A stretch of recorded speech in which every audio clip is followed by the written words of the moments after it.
Hello, welcome to Tandy. In the tradition of all things YouTube, vintage computing, in the month of September, we make Tandy videos. And just for that purpose, we have here on the bench today a Tandy 1000 to be exact. To be super exact, it's not just a Tandy 1000, it's a Tandy 1000 TX. That's right. It's the 286 version. Oh my goodness, am I excited. Seller says comes on with a beep, and I'm so sad to hear that because, I like to take these things apart and then test the power supply before I fire electrons at it. Because, these power supplies, actually it's here, these power supplies, they don't usually fail short, or they don't usually fail in a way where, like in Commodore C64s, where they fail in a way where it sends like high voltage into the 5-volt chips and then fries them and ruins the entire board. Just fail in a way where it just keeps this entire system down. Volume knob is missing. Sad face. I'm guessing we have to fix this. Both original screws are missing. This button seems stuck, but that just might be because the case is on funky. On the back, some superficial. Anyway, I'm excited. Let's just open this sucker up, huh? And if the power supply checks out, we're going to use this wonderfulness here, which is an RGB to HDMI, Raspberry Pi powered converter that takes analog TTL video output and outputs it as HDMI. I bought this one on Retro Hack Shack's website. Great guy, super fast shipping, reasonable prices. Go check him out. Oh, and lovely YouTube channel. Go check him out. I'm not affiliated, but I just like to, to me it's a community thing. So let's get this thing here open somehow and see what we can find out. I think they slide forward, pretty sure. Because that's at least how the other, oh, here we go. That's how the other tanks are, and not too bad looking. Power supply is different design. I've had several Tandy 1000 SXs on the bench. This is the first TX. In fact, they're kind of hard-ish to find, I guess, nowadays. Funnily enough, from that era of computer, I see all the rust here, so I have to address this. This is mine, by the way. I bought it for myself, for my collection. No, you can't have it. But I have another Tandy 1000 SX that might be hitting the shop soon. Talking about that, hit up retrobytemeister.com, sign up, and be the first to notified when the shop goes live.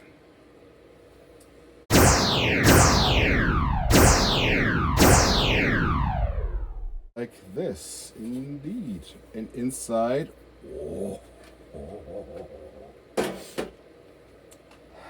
friends, this is looking all right. Look at this. Here we have this good computer. Look, it's clean. Did someone clean this up? Oh no. Oh boy, that's MT RAM. I see MT RAM. That's for sure gonna be broken. Thankfully, they're all socketed. So fixing that should not be a problem. I have a Retro Chip Tester Pro, which makes testing these RAMs a breeze. And I'm noticing how there are 4 more sockets over here unpopulated. And in fact, 1, 2, 3, 4 more sockets not even installed. So let's check real quick. Yeah, quickly double checked on Wikipedia. Indeed, it's a 286 CPU. I knew that already. And it comes pre-configured with 640K and has enough sockets for another 128K. Means that this is 320, and then we can upgrade the RAM to a total of 768.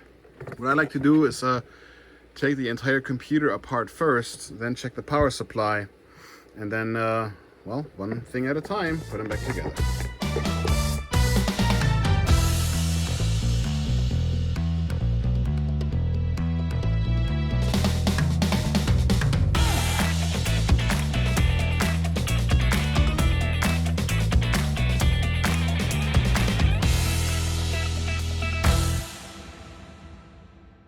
Anyways, oh, here we go. No back panel to this. Looks cleanish in there. Oh. Yeah, I just turned on the flash on my phone. You see in there what's going on there? Oh boy. Yeah, that's not good. So we have to sort that out. Feel better sorting that out before we fly electrons in this. It looks like only one capacitor leaked, maybe two, but there, as always, the end stage caps on the secondary side, primary, secondary. So that's good. So oh, much easier power supply than the Model 30 as of recently. Thank goodness. Anyways, we'll probably have to sort this out before we do anything else. Here's the board. Not much more to do in here except take apart and do some rust prevention, which we'll do later. But first things first, let's look at the power supply. Okay, we're back, and we have freed the Tandy 1000 power supply from its prison / heat shield / air interference shield / whatever. I'm no longer convinced that these are leaking caps. I mean, look. This looks like epoxy. Watch me being wrong now. But it doesn't smell fishy. It is not sticky. And when I touch it with my finger, it's not sticky. And it actually comes up on the components here. So I'm not sure if you can see it, but they come up on the components, and the usual capacitor juice wouldn't crawl up unless it's been stored upside down for the majority of years, which I don't believe. It looks like it's the same compound as this. And look, here it is again. Yeah, see how it's coming up on this jumper link here. I think this is just, you know, a kind of epoxy that they put on to have the big heavy components not flop around in the wind. Which makes me wonder why the heck they wouldn't. This honkin' cap here, why this guy won't have one of those. Look, no reefer cap. It's a Phillips cap. So these are the Class X or Class Y. I guess these are the Class Ys, right? No, wait, that's a Mister. Class Ys? Those? Safety caps. Not a reefer. Don't have to replace it unless it breaks. We might anyways. But I'm more excited to turn it on and see what happens. So let's do that. Okay, so I almost convinced myself that I was making a mistake. Got my tester out anyways and used a little contraption here to test these capacitors in circuit. And these are 220 microfarad. They're testing, these are together, and this one is by itself. These test as 3 6s. This tests as 2200. This one tests as 6000, which, you know what? These are fine. It'll work just fine. Friends, you always have to say this, right? Do not try this at home. Don't open up a power supply unless you're a trained professional or a lunatic. Which of those applies to me? Well, you be the judge of that. Anyways, let me go find some load, because these power supplies I don't think like to run without a load. So let me just go find some hard drive somewhere that I can just run, and be right back. Okay, she is back together, mostly. I would expect there to be, so let's look at this, right? So the power here, I would expect this to be 5 volts. And I know that the other one it must be 12 volts, so this got to be 12 volts right there. And then the white one, I'm not sure. Negative 5 volts, negative 12 volts, power okay signal? Who knows? Let's find out together, shall we?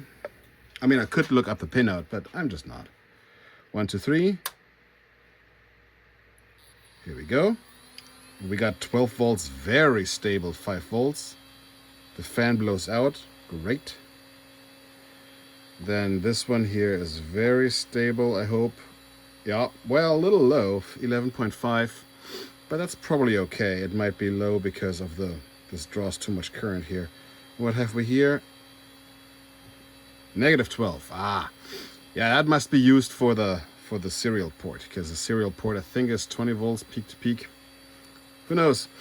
Again, I could look it up, but I'm just off the cuff. I don't know. I have to look it up.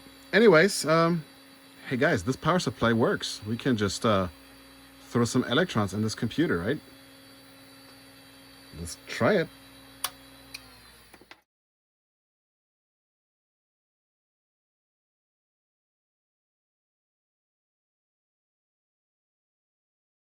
All right, I hooked up the DB9 connector to the RGB output of the computer. It goes into the RGB to HDMI cable into my little setup over here, flicking on the RGB to HDMI.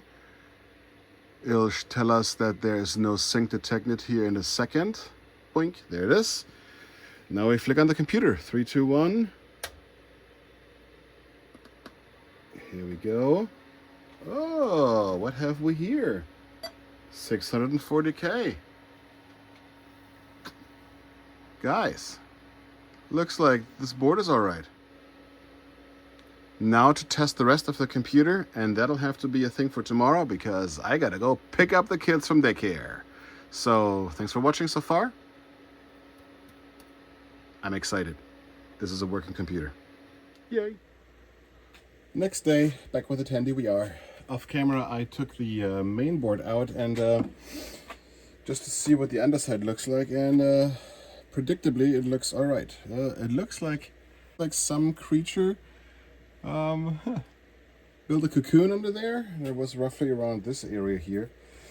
In the meantime, already brushed off the majority of the case, and I'm gonna go over it with some IPA here in a minute to clean off the rest of the debris. But for now, we're going to clean off the rest of the main board.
Okay, main board is back in, power supply is back in and screwed in.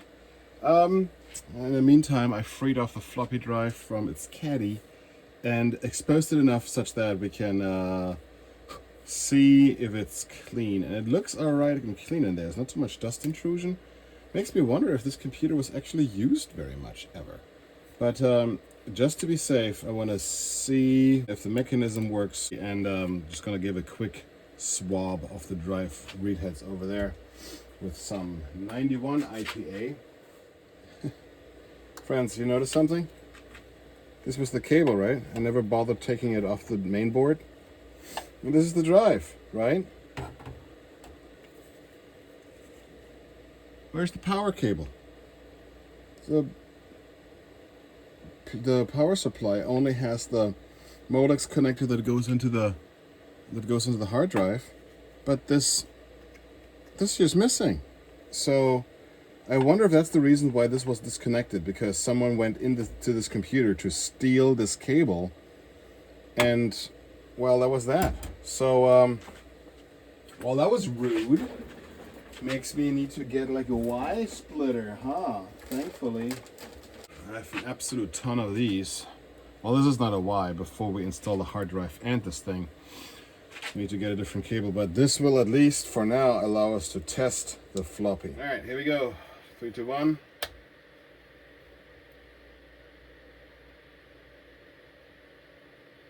Oh,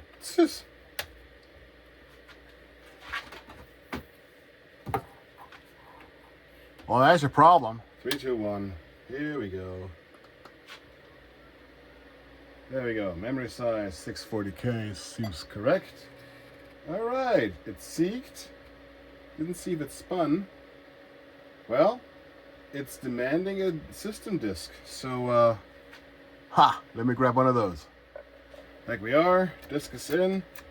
The mechanism seems okay. Maybe a little bit lubrication. All right. Oh, yeah, and I don't have a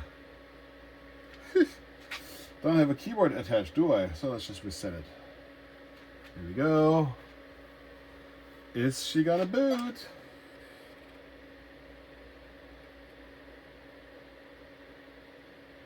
No. Does not like the disk. Yeah. That could be because the disk is broken. It could be all sorts of things. Okay, so it's booting now from floppy, and it occurred to me that yes, it did indeed not boot because idiot me, I thought it was the DOS 3.3 diskette. It wasn't. It's a 622 diskette. So there's a 720K drive. I should have known that because it's from 1987, right? Doesn't matter. So disk drive seems to boot a foreign formatted disk just fine. So I'm having high hopes here that this works. Okay, I decided to move on to the hard drive. Wonderful SD35 Seagate hard drive. Boy, this is not an...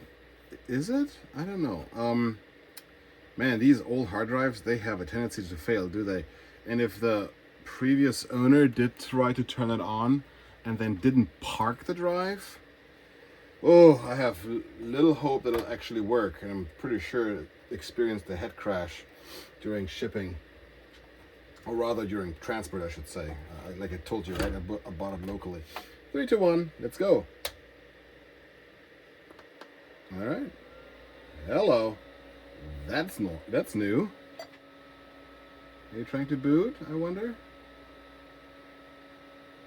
Hey, it looks like it did something. All right, let's see. No sync detected. Yeah. Let's see if we can switch the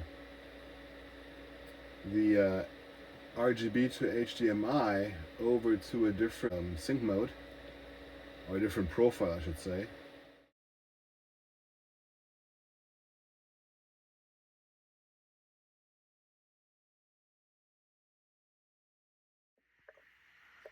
All right, friends, so I discovered a few things. It helps to read, right? So a couple of things. The reason why the Tandy won't boot beyond for my compact flash is because I kept using a DOS 622 compact flash card. So and even though it turns out, even though this Tandy here is a 1000TX, right? Remember, and even though it has 640K, it reserves anything beyond 624, I believe, for video. Which means, and DOS 622 definitely needs 640K available just for itself. So that won't work. So that's the reason why it wouldn't work. It wouldn't boot DOS 622 from compact flash. Now I don't have a DOS 3.3 or Tandy DOS or so version on compact flash, so I'm gonna make one at some point. Anyways, we're gonna put this thing back together. We're gonna put the hard drive and the floppy drive back in their caddies, install them, get this thing as back together as possible, and then we're gonna see if we can install DOS 3.3 on a new compact flash. Time-lapse time.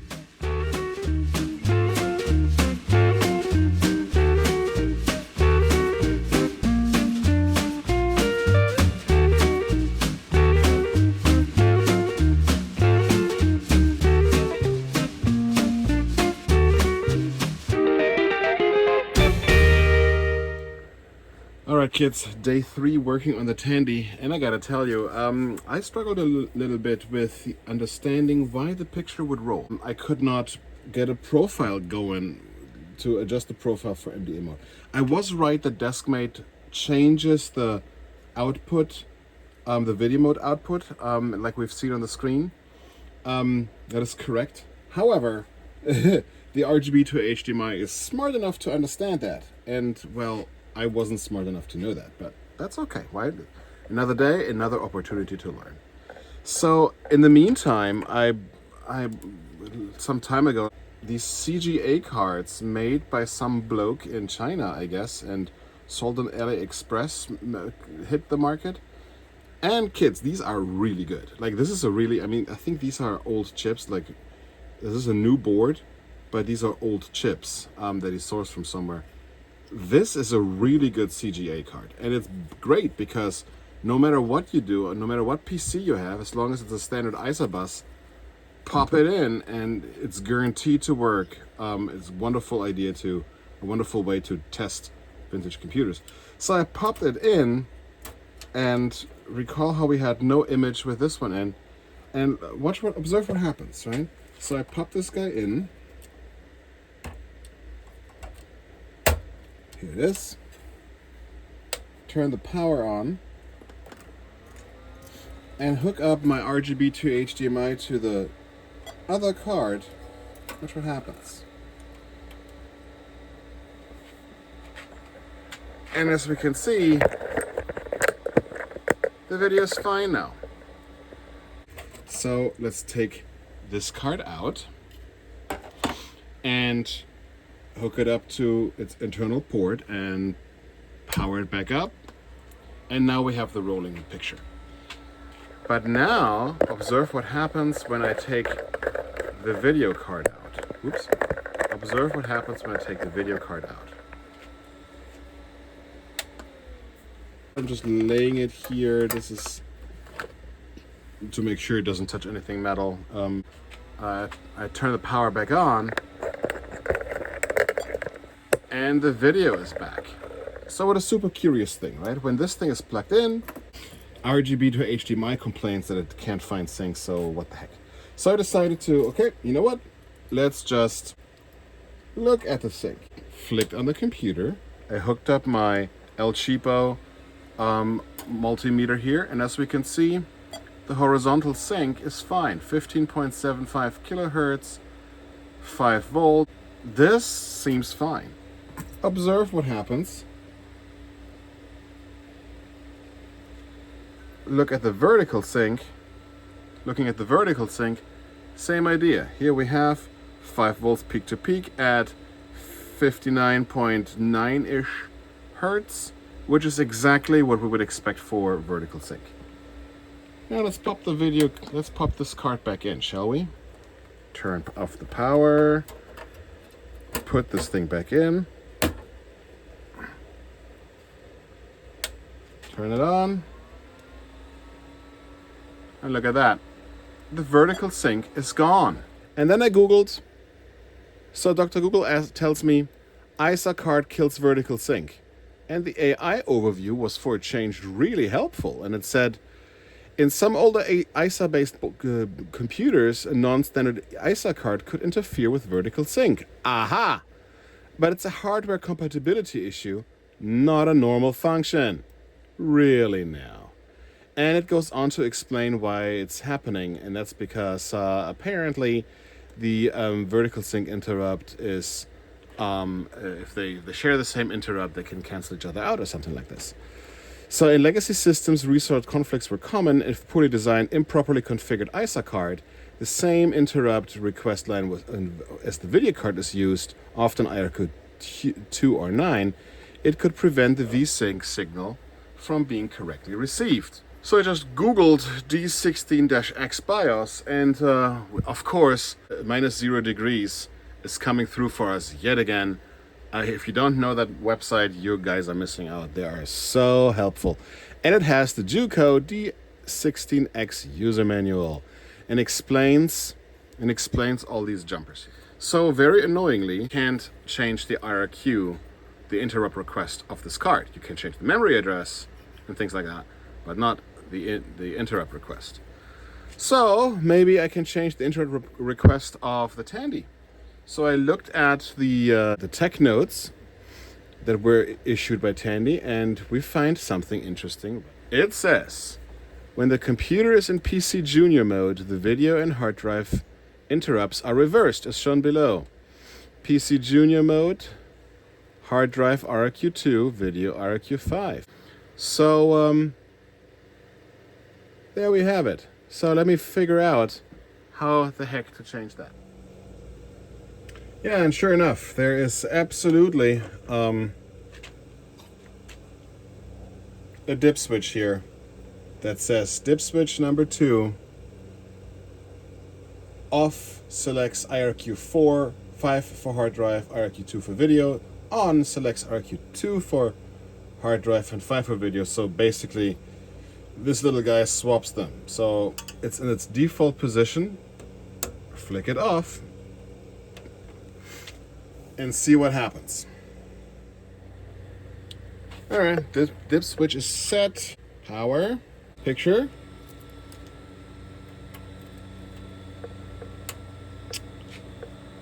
Well,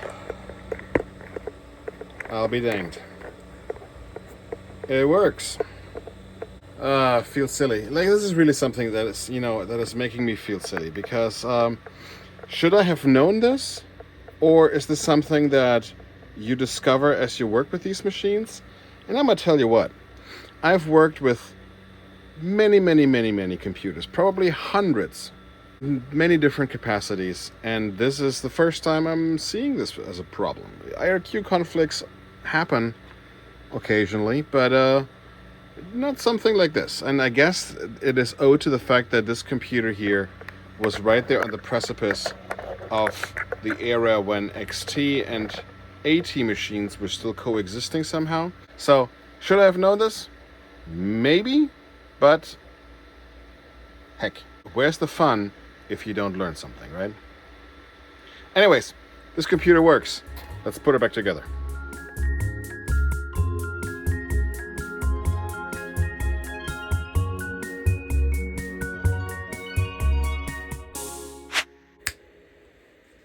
Well, here there you have it, friends. The Tandy 1000 TX is done. She's working beautifully. Was a bit of a learning curve for me. I had to refamiliarize myself with how to measure ripple. And I didn't know about this IRQ thing. Maybe it's common knowledge. Well, I didn't know about it. Now I do. Great. Got to source a new volume knob. This guy seems to be gone. And 2 new screws to recall the front panel screws were missing. I'm sure I have some of those, and I'm sure the volume knob is an easy find. Anyways, see you in the next video.